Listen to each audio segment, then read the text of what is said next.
এরকম আগেও মেরেছে, এরকম আগেও আমায় মেরেছে। তোর বড় ঘুষ দিয়ে চাকরি পাইছে, ঘুষ দিয়ে চাকরি পাইছে কি না?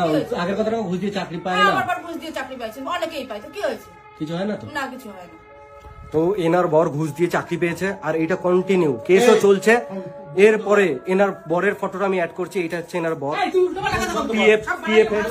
পিএফ এ আছে। তো এরপরে তোমরা সব বিচার করবে, ঘুষ দিয়ে চাকরি এরকম আগেও মেরেছে, এরকম আগেও আমায় মেরেছে। তো hello guys, this is Achinta. Welcome to back my channel Achinta roast. তো বন্ধুরা, আজকের ভিডিওটা কোনো ফানি ভিডিও নয়। আজকের ভিডিওটা তোমরা দেখে বুঝতেই পেরে গেছো যে আজকের ভিডিওটা একটা সিরিয়াস ভিডিও। হ্যাঁ, আজকে মানে ট্রেন্ডিং চলে এসছে, ট্রেন্ডিং হয়ে গেছে এদের ঝামেলাটা। বং রন এবং দীপিকা দুই ভাই বোনের মধ্যে কিছু একটা ঝামেলা হয়েছে, যেখানে বং রন বলে দিয়েছে যে তার মানে দিদির জামাই নাকি সরকারি চাকরি করে, ঘুষ দিয়ে টাকা দিয়ে চাকরিটা পেয়েছে। তো এইভাবে পারিবারিক মানে যে কথাটা সেটা সোশ্যাল মিডিয়ায় আনা খুবই ঠিক হয়নি, ঠিক আছে?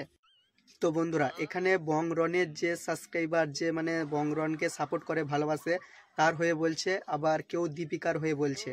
তো আসল সত্যটা যদি জেনে থাকো তোমরা, তাহলে কমেন্ট করে জানাও।